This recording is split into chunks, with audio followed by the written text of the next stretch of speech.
Hey guys, welcome back. My name is Robbie Masaga. Today I want us to dive into one of the biggest political debates shaping America right now. I want us to talk about gas prices, the economy, and Donald Trump's controversial claims about both. Trump says fuel prices, they are dropping. The stock market is booming and everything is moving in the right direction, but critics and fact checkers are pushing back hard. They are arguing that Americans are, they are actually dealing with record high gas prices, expensive groceries, and serious financial pressure. So the biggest question is this: is Trump presenting economic optimism, or is he completely disconnected from the reality millions of people, are facing every day? As soon as this ends, those prices are going to drop, I believe, lower than even before. The oil seems to have pretty much stabilized. Are you worried about gas prices right now? No, this is a short excursion. I knew oil prices would go up if I did this, and they've gone up probably less than I thought they'd go up. You're going to see a very big decrease in the price of gasoline, gas, anything having to do with energy, as soon as this is ended. I can't say that, I don't want to have any impact on oil prices for 3 or 4 weeks or 2 months, and we're going to let Iran have a nuclear weapon. I thought that oil prices would go much higher when I did this. What is the plan to bring them back down? All I have to do is leave Iran, and we'll be doing that very soon. Do you believe the price of oil and gas will be lower before the midterm elections? I hope so. I think so. It could be, or the same, or maybe a little bit higher. Gasoline's coming down very soon.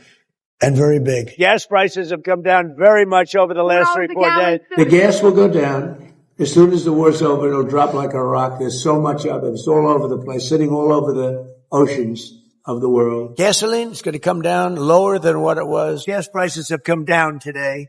Have you looked? The only thing that matters when I'm talking about Iran, they can't have a nuclear weapon. I don't think about Americans' financial situation. I don't think about anybody. I think about one thing. We cannot let Iran have a nuclear weapon. That's all. Our gas prices have come down today. Have you looked? They've come down very substantially today. The gas prices, you know what's happened today? Gas prices are way down and the stock market is way up today. So That's the leader of the free world.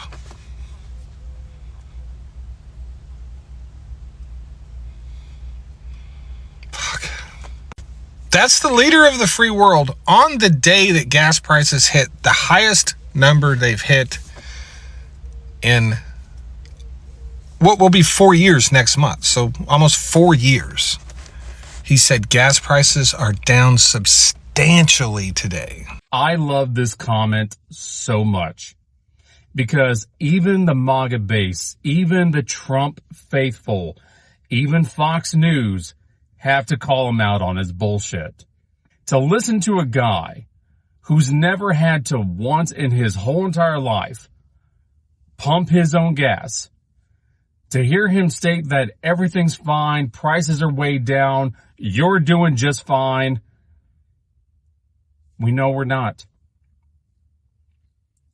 This is all Trump's doing. We were doing just fine before he came along. Get out there and vote this November. No surprise that everything Trump said there is completely false. Gas has now risen to an average of $4.56 per gallon. That's up 60% since the start of the war. The stock market, Dow Jones Industrial, is down. The S&P 500 is just slightly higher, and the NASDAQ has risen just a little bit, a little over 1%. So, guys, it's not what Trump is saying, and what he said there at the end makes no sense.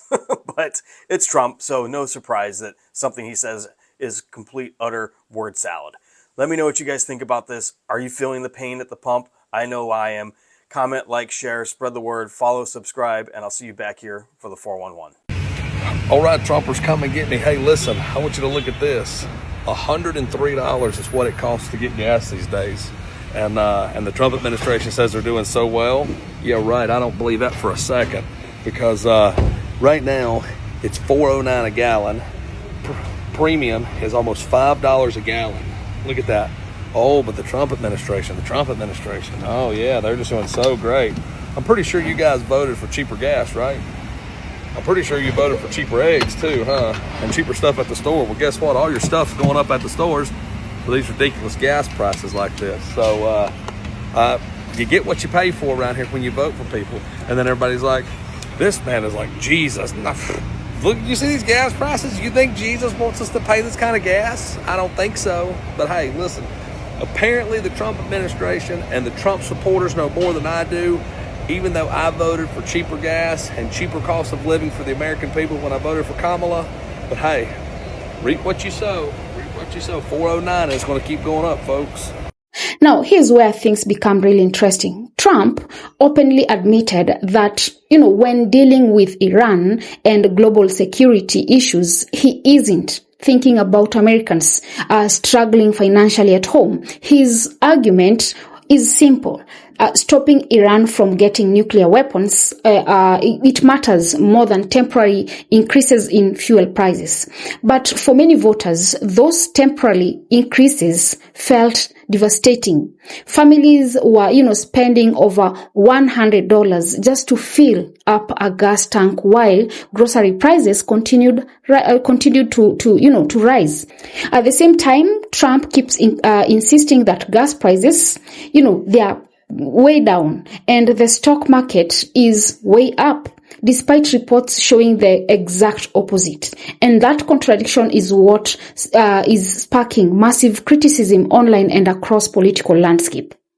Now, this entire debate really comes down to one thing: perception versus reality. Donald Trump, he has always presented himself as a businessman, who understands the economy better than traditional politicians.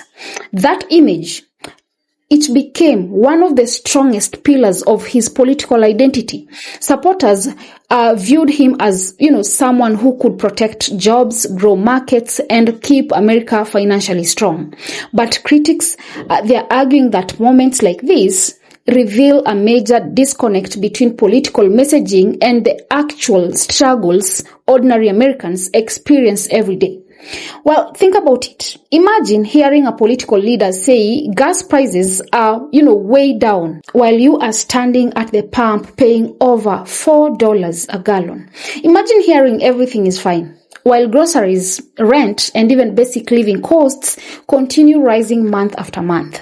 For many people, those statements didn't just sound optimistic, they sounded disconnected. And this is where Trump's comments about Iran, it became politically explosive. He openly acknowledged that his actions could increase oil prices. He also admitted that during those geopolitical decisions, he was not focused on Americans' immediate financial struggles. His priority was, national security and preventing Iran from becoming a nuclear power.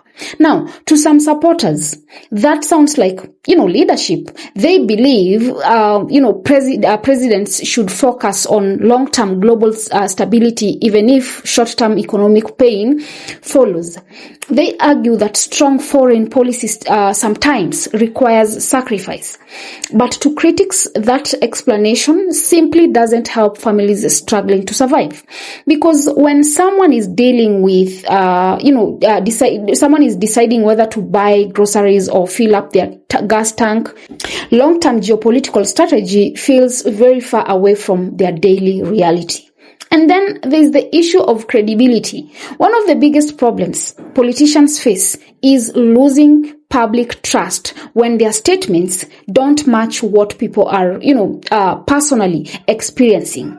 If citizens see rising prices with their own eyes, but leaders insist prices are, falling, it creates frustration and skepticism almost immediately. That is why critics described some of Trump's comments as misleading, false, or even word salad.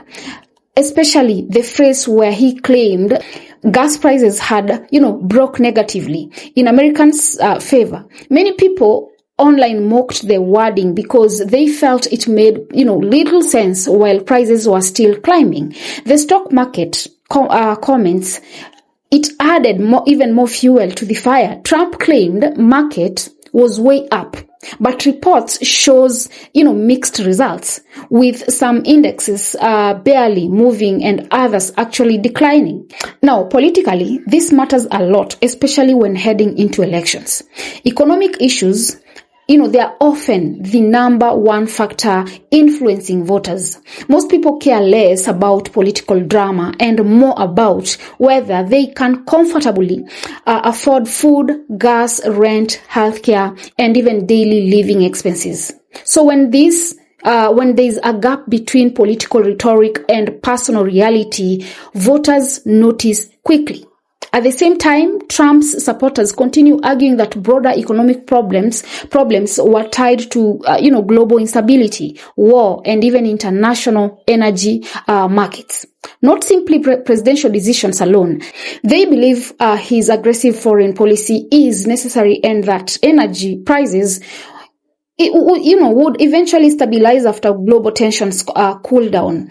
And honestly, that is why this conversation remains so divided. One side sees Trump as a strong leader, prioritizing national security over temporary economic pain. The other side sees a wealthy politician who may not fully understand what average Americans are going through financially. And in many ways, this debate reflects a larger political struggle, happening across America. But guys, I want to hear from you. Drop your thoughts on the comments. Let me know. Do you think Trump was being realistic about the economy or completely disconnected from reality? Well, drop your thoughts on the below. Let me know. Also, don't forget to subscribe, like, and share as well. And until next time, bye-bye.